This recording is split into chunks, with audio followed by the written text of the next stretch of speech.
such an asshole. All right, here we go. Guys, look. You can't come up to me with the time machine question, right?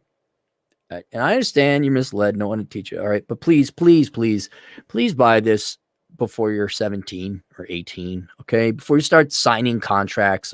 Should I get a car? Now, this guy hasn't screwed up, but it's just like you should have with the internet now. Oh, God.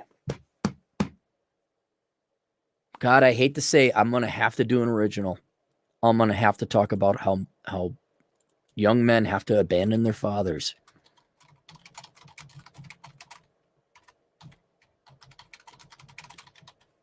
And that's, I don't mean abandon in a physically abandon and emancipate yourself from it. But God damn it, you fathers are not doing your freaking jobs. You're just not.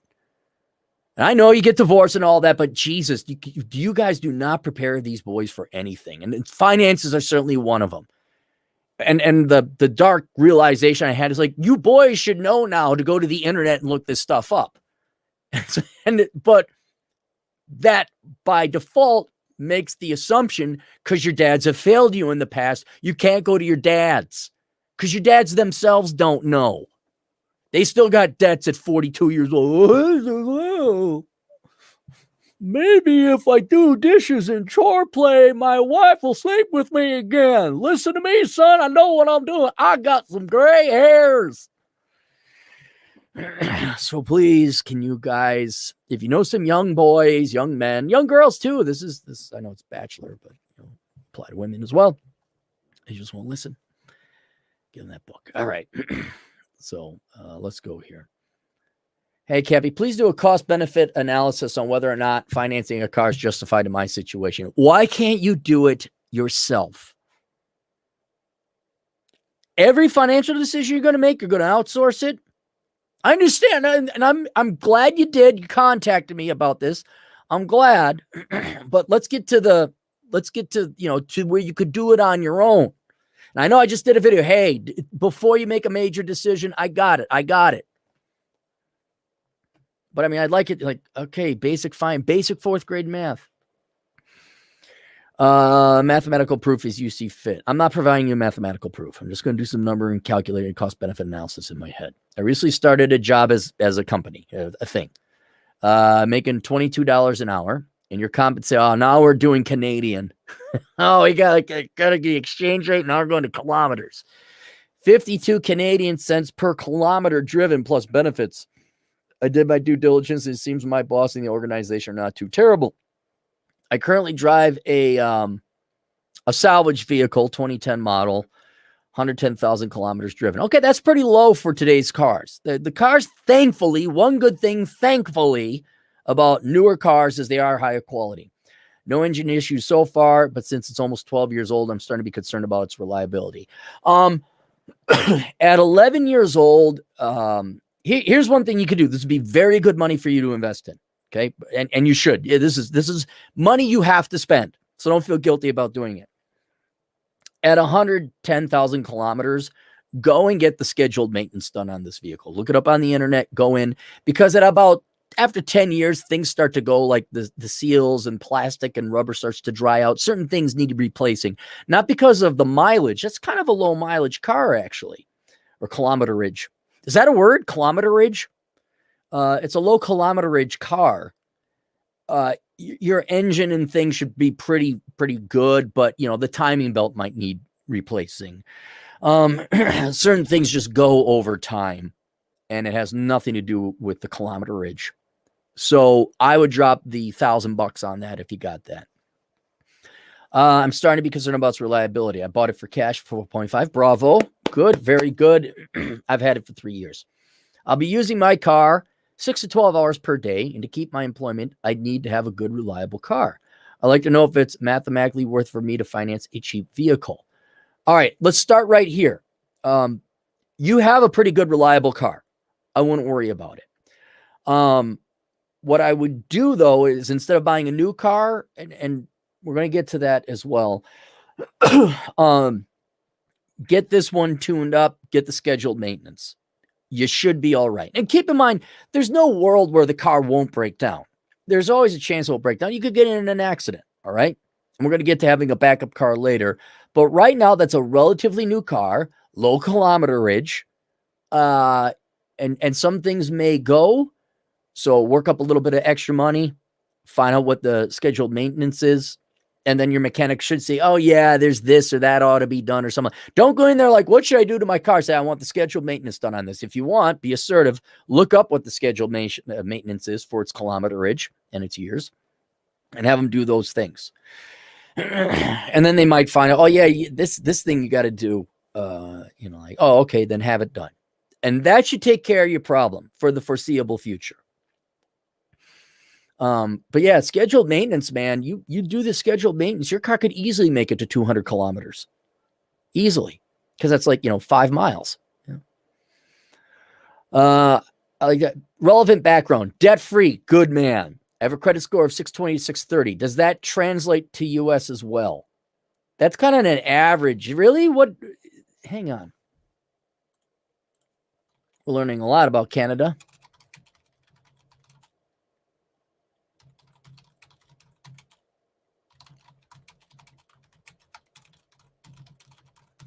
Are Canadian credit scores similar to U.S. credit scores? We're learning everything. Credit score, U.S. credit to other countries. Here how it works to get an idea of credit score. Canada's credit scoring is similar to the U.S. Or, for instance, scores are common range. In this case, 300 to 900. Higher is better. Okay, so yeah, it is like the United States. Yeah, that's a very marginal credit score, buddy. What did you do? Maybe it's the fact that you have no debt. That might be it. I have savings, 3,000 Canadian. Good. You should be able to afford a little bit of repairs. I make 50,000 Canadian before taxes past 12. Great. 22 years old. Awesome. My risk tolerance is moderate. I hate debt. I agree with your philosophy on debt. In fact, I learned it from you. The maths are good. 6B. However, it means a stable employment with no psychotic bosses. I don't have to answer to anyone plus health insurance. How don't you have national health care up there? It's mathematically sound to make consider going into a low amount of debt. You live in a town. Portion of my vehicle use expense to deduct taxes. Absolutely. You may even, but see, you're doing the mileage deduction. Yeah, I'm going to assume Canada has the same tax treatment in terms of how you deduct your vehicle expenses. You can deduct miles, and you get a per mile or a kilometer, in your case, 52 cents Canadian. Or you can do expenses where you save your receipts for gas, you save your receipts for insurance, and to be truthfully honest, it's a pain in the ass to do all that paperwork. Also, your car is so old that a lot of that reimbursement factors in newer cars and depreciation. So I can almost guarantee you it's going to be better for you to take the 52 cent per mile reimbursement from your employer. That's the best way to do it. And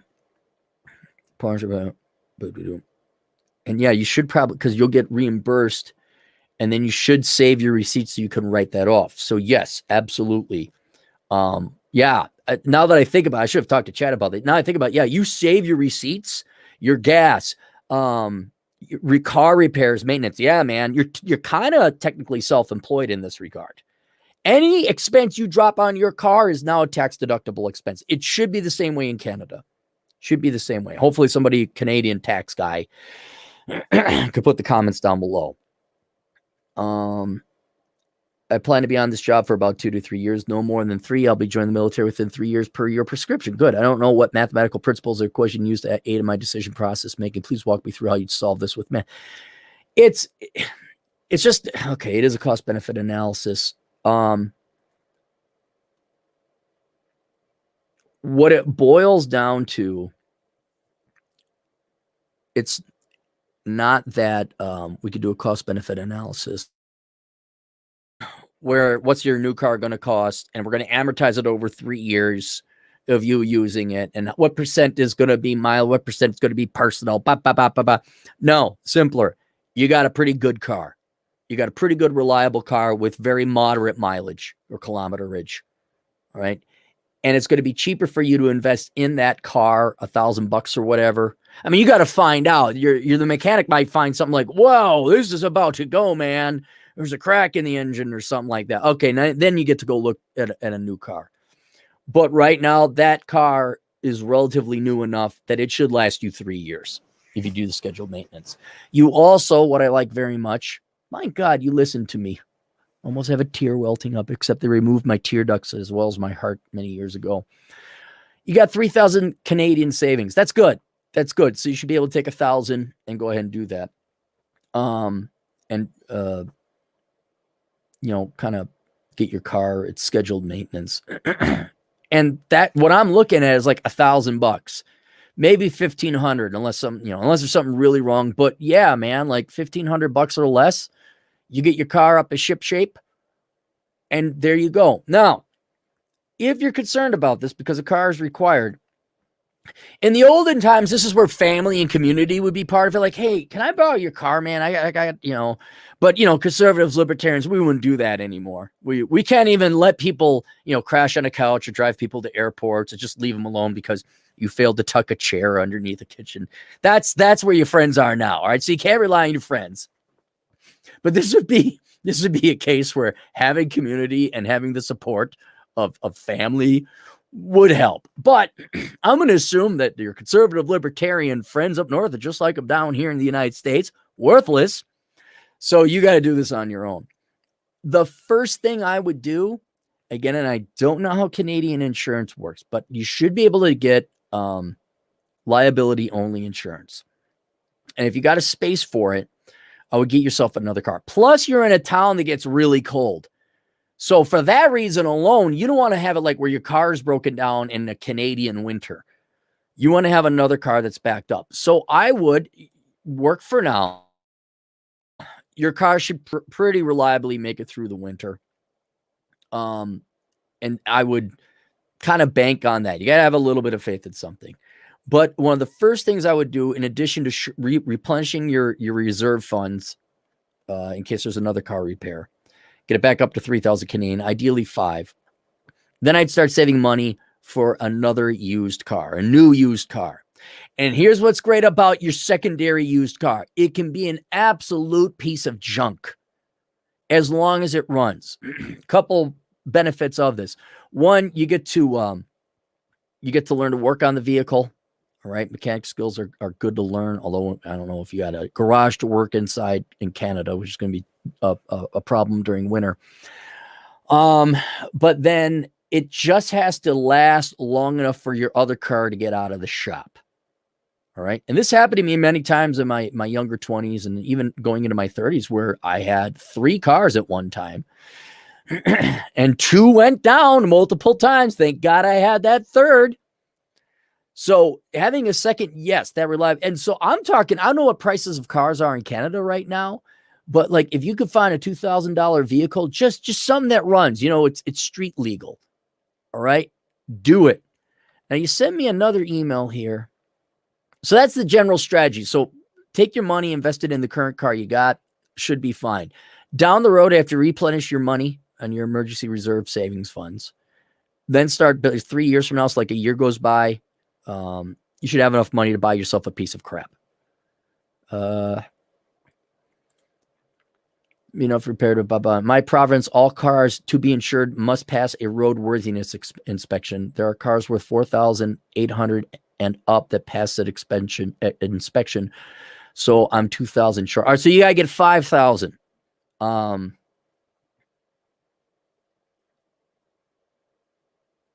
So what you can't, try and get a car as cheap as possible, legally possible. So you're talking $5,000. Yeah, maybe it'd just be good to have. And here's another thing. You're only going to be at this company for 3 years. Then you're going to join the military. Well, then you got 2 cars. Maybe you get rid of it. Here, you know what I would do? Here's what I would. What would you do, Cappy? In this short period of time between where you don't have 2 cars and your car happens to break down, look into renting like Turo. Or see if you can borrow a buddy's car. My God, hopefully you're blessed enough to have a buddy that would lend you a car. All right. I just don't think buying another car right off the bat. I think there's got to be a short-term temporary measure, either renting or borrowing, that will cover the rare or unlikely chance your main car goes down. But yeah, buying another car like now, meaning financing it, no, man, it's not for $5,000 Canadian. That's like $30 US. That's not worth it. I would just save up your money. I think you could last that long, and then just start poking around with some buddies and friends. Hopefully your parents aren't boomers. Hopefully they lend you a car if things go bad. Hopefully, remember, because parents just love their children so much in Western civilization. Yeah, it's not worth financing. It's not worth the paperwork and the time. I say your time is better spent going and getting the car repairs. So yeah, we could do a cost benefit analysis, and I'd have to know the interest rates in terms of a loan. We could get a very complicated spreadsheet, or I could just tell you, no, get your scheduled maintenance on your regular car. But otherwise, man, you're in great shape. It's good to see a young man like this in great shape. You got no debts. You're getting by on the cheap cars. You're going to join the military. Absolutely. I think being able to get by, you should be able to borrow or rent a car in the unlikely case. And then you get to that point, boom, you find yourself. Keep an eye out for good cars too. Keep an eye out, especially I guess wintertime when cars be cheaper. All right, there we go. Very impressed, young man. Let's do it apart from going through the super chats. Wow. Alan, Beeblebox, 10 generous dollars. I bought a cask of whiskey, 15-year age, 62.2 alcohol by volume, I think, sitting in bonded warehouse in Scotland. Is this a good alternative investment, or I'm just planning on becoming an alcoholic? Both. Both. No, that's it's not an investment. That's insurance. Any kind of commodity investment that you're looking to hold on to hedge against inflation, it's not an investment. It's insurance. Gold is not an investment. Crypto's not an investment. Silver's not an investment. Insurance is not. It's insurance. It's inflation insurance. And I'm not against it. That's fine. Yeah, that's okay. That's a diversified. And geez, you look at post-apocalyptic economies, booze sells. I mean, we're talking booze and sex, man. That's one of the, I should really ought to factor that in a little bit more. And I'm sure there's a way, like kind of real estate investment trusts. You could invest in real estate.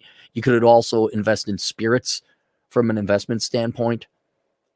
Yes, that invest, buy insurance. I mean, that's legit. That's fine. I think it's a very clever way to diversify. I wouldn't take 100% position in it, have a little bit invested here or there. But yeah, that's fine. And then worst comes to worst, you can drink it. And yes, you will become an alcoholic. Scrolling.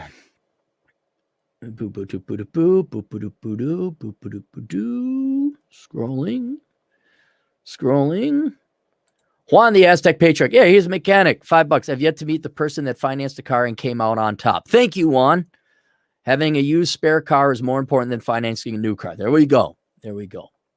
But I presume you'd agree with me, 110,000 kilometers, I'm joking aside, take off 60%.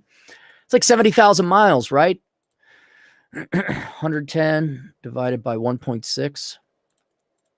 Yeah, 68,000 miles. That car is practically brand new, man. That's very low mileage. Very low mileage. I think that should be good to go. T Greeny won $5. I work with my own vehicle in the US. He will need another car because he will probably inevitably have his vehicle die in an inopportune time at his work. T Greeny, outstanding point. Another thing, client, that you should invest in. Obviously jumper cables, but trickle charger. This is why I get standard transmission so I can push start things. And I would also get like a heater, a plug-in, because you're in a cold Canadian town. Where you plug in your car so that the oil stays viscous. Just things like that. So if it breaks down during winter, those jumper packs, or you don't even need jumper cables, just to put a pack on, boom, hit it, and it should go. So that's another thing you could invest your money in, so that while you're out there driving around, let's say your battery dies, okay? You go and you have that jumper. You're not waiting for AAA to come out. You're not losing time. You spend $20 on that jumper pack or whatever, and boom, off to the races you go. So I think that would be. Do you tell your Canadian pals to come to America? Yeah, generally, because Trudeau really sucks. The winter sucks up in Canada, and they have higher taxes. I mean, it's like, hey, I know you're dating this really fat chick, but her slightly not as fat sister is also available. Why don't you come on down there and date her? And it's warmer. It's not like a drastic improvement, but it's an improvement enough. That's it. All right, there you go. Questions, answers, assholeconsulting.com. We'll see you guys later. Toodles.